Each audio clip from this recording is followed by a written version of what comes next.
So I, for a long time, hated Chicago. I hated the band. I hated the font. But mostly I hated the city. And that is because I lived my most miserable, depressed, terrible 11 months of my life in Chicago, fresh out of college.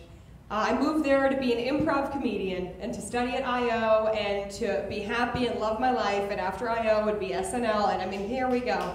And pretty quickly, I was working as a paralegal. I was depressed as hell. I was not doing comedy at all, and I just hated everything about my life. Everything sucked when I lived in Chicago. Everything that could go wrong did go wrong. I had a really bad boyfriend. We started dating as soon as I got there, and after, it was just really intense, and very quickly, we went to a party together, and I watched him grab another woman's ass in front of me. Classy shit, yeah. And so we broke up. I broke up with him, because this is not something I'll stand for, and yet somehow I was the one who was really depressed and couldn't get over it. He was A-okay. He moved on A-okay. But I slid into a wicked depression, the depths of which I was stunned by. I had a bad boyfriend, I had a bad job. I was working as a paralegal for an immigration law firm in the South Loop, mostly processing H-1B and L-1A visas, some J-1s. And some J-1s, keep it loose, keep it loose. I do love a good J-1, but anyway. So I would be processing documents for these attorneys, and then they would be able to, sign their name on it and bill $450 per hour to the client for documents that I'd prepared. And it was just a nightmare. It was a shitty job, billable hours like crazy. It made me so sad. I was so depressed over it. And I was assigned to work for the managing partner of the firm, who was a Jekyll and Hyde, terrible woman, who would literally call me into her office and then scream, "What the fuck were you thinking?" when I forgot to make a photocopy of a visa that we already had in the folder. Like, don't worry, I can make another copy, the real thing's here. And I remember when she yelled at me, really the first time it ever happened, I almost shit my pants. Literally, like, I felt my sphincter open up like the aperture of a camera. Whoa, hey! If I had enough money to eat breakfast occasionally, I would have just deuced in the pants. Thankfully, never ate breakfast, too broke, so never anything in here so I could open up my sphincter easily and nothing would come out. A-okay.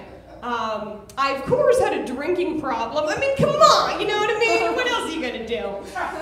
So I would leave Zolke Partners, yay! I would leave Zolke Partners at 5 p.m. and go straight to a bar called Pippin's that's right off of Michigan Avenue to just get shit-faced constantly, because I loved being hungover at work. It was so nice to be hungover at work, because fuck you. I love feeling like dog shit, because that was the only reminder that I had some life outside of this billable hour nightmare. And I was broke, of course. Working as a paralegal, fresh out of college, making terrible money. I was so broke, because all my money went towards alcohol. So I didn't have a lot left over for extras, like public transportation or groceries, Gotta cut out the special stuff sometimes. And I was so broke. I remember one time specifically, I would eat a tuna sandwich for lunch every single day. That's what I would bring from home. It's very cheap, I must have had a wicked case of mercury poisoning for a long time. I would eat tuna every day, and then finally one day I decided I would treat myself and go to Jamba Juice for a drink. Yeah, $5 drink. Okay, high roller. So I went to Jamba Juice. I remember I was getting paid the next day, and I thought I had like $5.50 in the checking account. And I went, and I ordered a drink, and I handed the woman my debit card from Mid-America Bank. Sweet name, dickwads.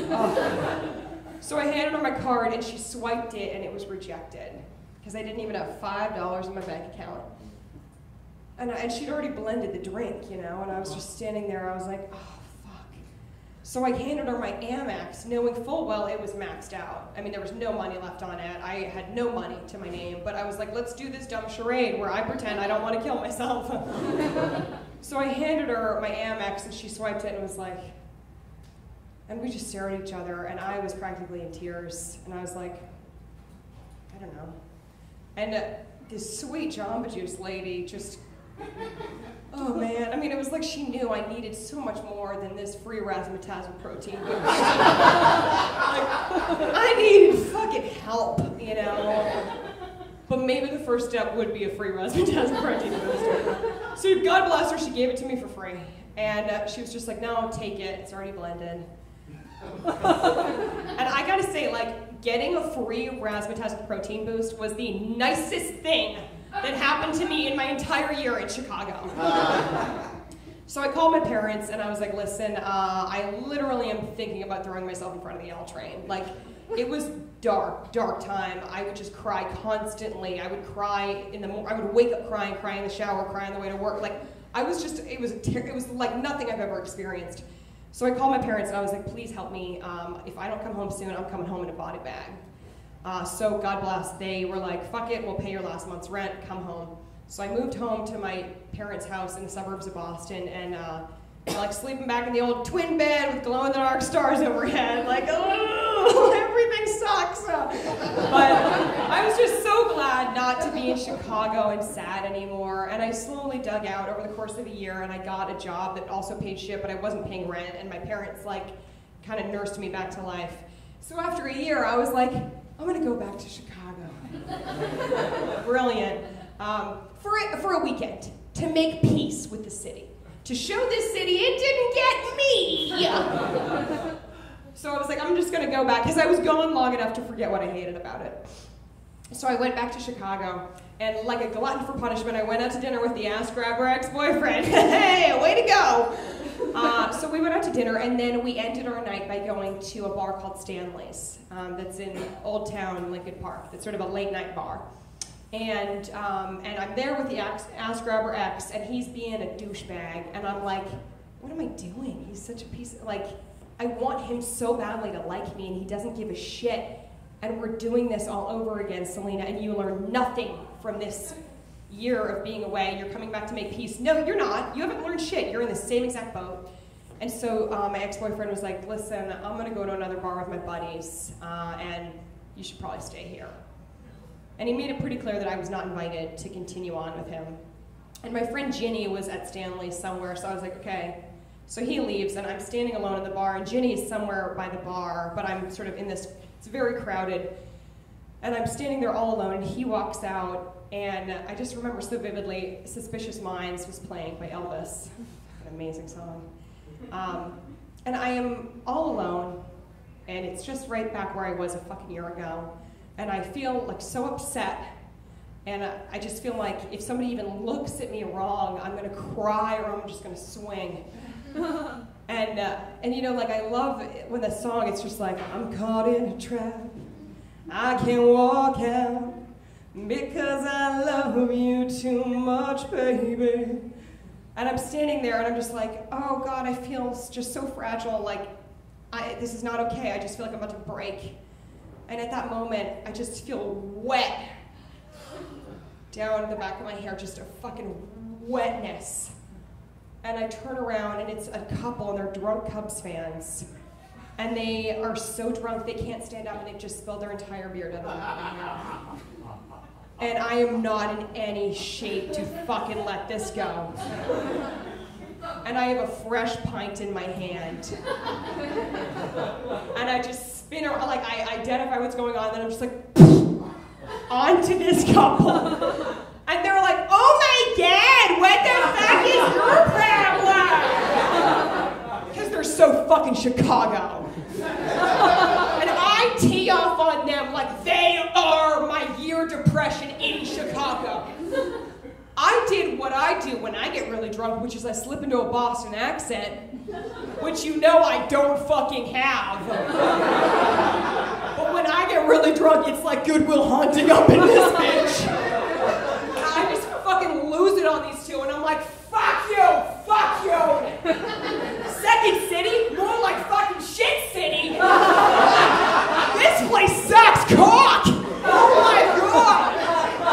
You're born in my fucking what, Wisconsin and Indiana? You bunch of fucking losers. What a goddamn joke. Oh, act like Lake Michigan's a fucking dickwads. Get a fucking ocean, you fucks. Atlantic, Pacific, fuck you. Two bouncers then run over and take my screaming body. They picked me up and dropped me in an alley.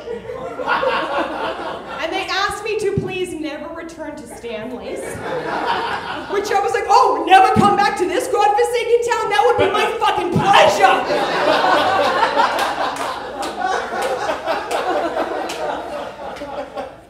I'll tell you this, P.S. Pussycats. So, I made peace with Chicago my way, which is really not at all. But I did, a couple years later, I went back without any pressure. I wasn't gonna prove that this city had to ruin me. I just went back really casually. And it's such a fucking beautiful city. And I finally, eventually, did make peace with Chicago. Thank you.